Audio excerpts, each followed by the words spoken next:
going to have a very good relationship. I mean, I know you had some problems with another president, and it was not your fault. It was the president's fault, and the country was maybe tilting toward China, but we untilted it very, very quickly. But you know, you had a country that was tilting toward China for a period of time, and I just don't think that would have been good for you. You can deal with China, you should deal with China, but when I got elected, everything changed, and they came right back to us.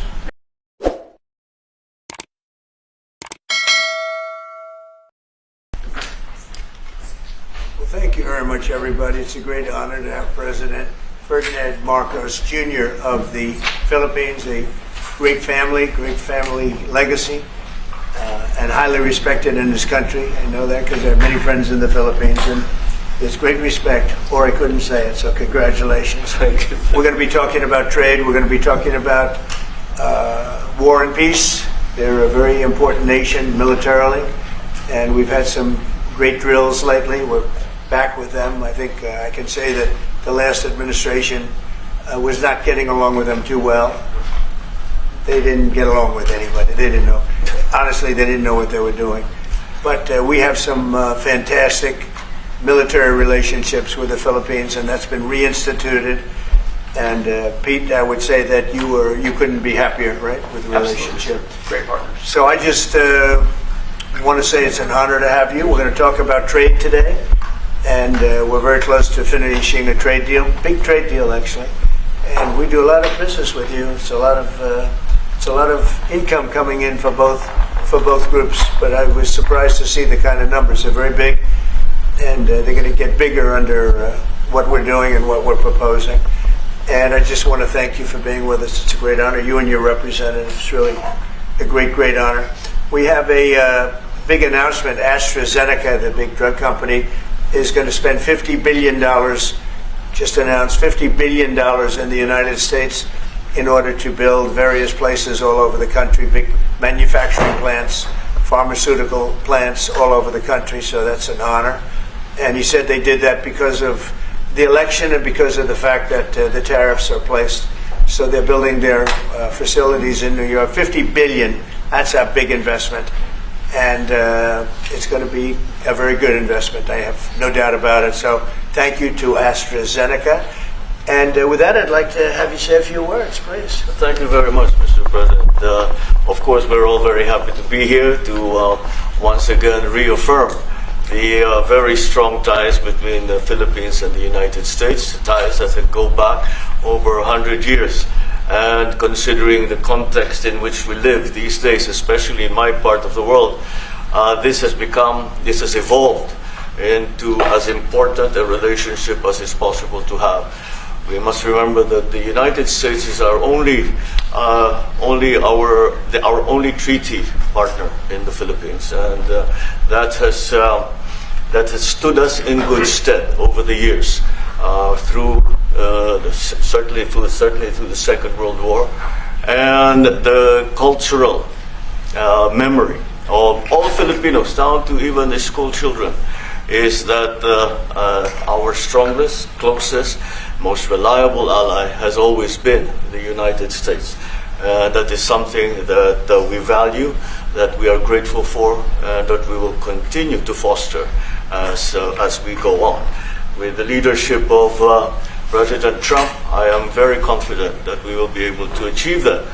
I think it is worthwhile to remember that it was President Trump who, in his first term, characterized the relationship between the Philippines and the United States as ironclad.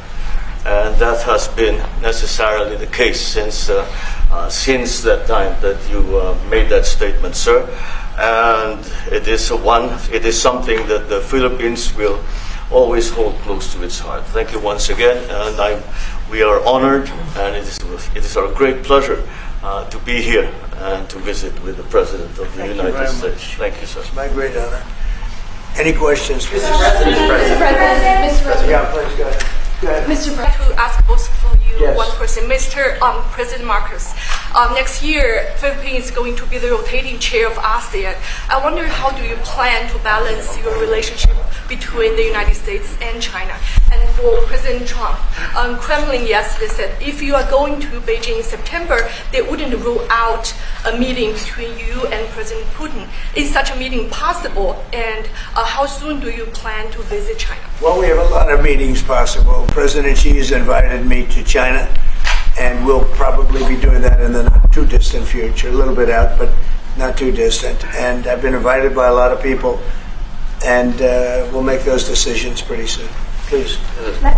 Well, as you say, we are chairing ASEAN for 2026. There is no need, in a sense, to balance, as you characterize it, to balance our relationship between the United States and China, simply because our foreign policy is an independent one, and we are essentially concerned with the defense of our territory and the exercise of our sovereign rights. Now, whether we do this not alone, we need to do this with our partners. And again, our strongest partner has always been the United States. But of course, we are trying to form coalitions and multilateral relations so that those like-minded nations who share the same values as we do, who hew to international law, most specifically the UNCLOS, present that position very clearly to anyone who has intentions of unilaterally changing the world order, and that is how we are guided in that. And I don't mind if he gets along with China, because we're getting along with China very well. We have a very good relationship. In fact, the magnets, which is a little complex piece of material, but the magnets are coming out, very well. They're sending them in record numbers. We're getting along with China very well, and I don't mind if the president dealt with China. If that's meant, because I think he has to do what's right for his country. I've always said, make the Philippines great again. Do whatever you need to do, but you're dealing with China wouldn't bother me at all. It is something that we have to do in any case. Yeah. Certainly. And how crucial is the ammunition hub that the U.S. plans to build in Subic and the Luzon corridor, considering that these will be built in areas that hosts strategic ports as well as military air bases? You're talking ammunition? Yes, the U.S. House Congressional Committee on Appropriations approved a budget. What's very important. Otherwise, we wouldn't have approved it. Sorry? Yeah, it's very important. Otherwise, we wouldn't. We need ammunition. We're going to end up in a few months, we'll have more ammunition than any country has ever had. We're going to have more missiles than any country has ever had. We're going to have all the speedy missiles. We'll have the speedy ones, the slow ones, the accurate ones, the ones that are slightly less accurate. We have everything. But we will have more ammunition than any country has ever had. It's very important to me. And how Go ahead, please, Red. Sir, when you say that you're close to making a trade deal, what gaps remain? And for President Marcos, sir, I was just wondering, do you not think that perhaps the Philippines hosting U.S. missile systems could be considered escalatory by China, especially because they can strike deep into mainland China? Thank you. Well, it's an honor to be with this gentleman. I've known him, and I've known his family, actually, but I've known him. And I assume you're from the Philippines? Are you from the Philippines? Yes, sir. It's good.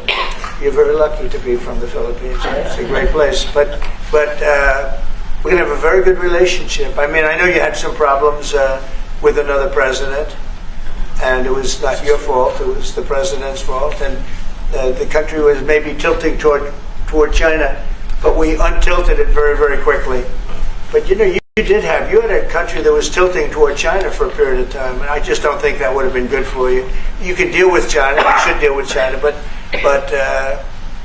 when I got elected, everything changed, and they came right back to us. President Trump, will My you question consider to extending President Marcos. Sorry. Say it again. Yeah, Brian, go ahead. Oh, Mr. President, I just wanted to piggyback off the Sorry, I have a housing. question to President Marcos. I'll let Yes.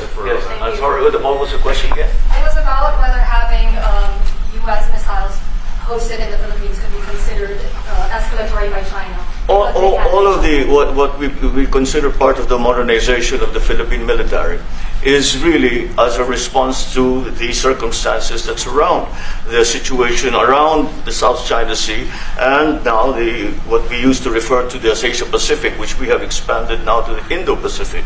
And if we would certainly, like in any kind of military spending, we would wish that that wasn't necessary, but it is. And so that is what we are doing. And as an adjunct to the question about the ammunition production, this is actually the United States is assisting the Philippines in what we call our self-reliance defense program, which is to allow us to be self-reliant and to be able to stand our own 2 feet, whatever the circumstances that occur in the future. And that the reason that we have encouraged more interaction with the United States is because it is necessary. And it is not just with the United States. It is with all our neighboring countries, and even countries as far afield as the Scandinavian countries, the EU. And so this is an ongoing process. And again, I will stress the point that we do this because we feel it is necessary. Don't forget, just as tantamount to what you're asking, the Philippines were loaded up with ISIS and a lot of terrorists, and they were at a very, very dangerous point. And during my administration, we went in and we wiped them out, working with the Philippines, but we wiped them out.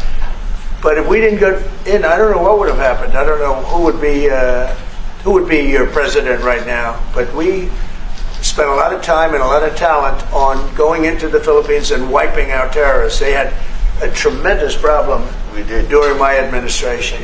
And we cleaned it up, we got them out, and now you really have a good, solid country again. I believe so, yes. How can you make Thank you very much, everybody. Thank you,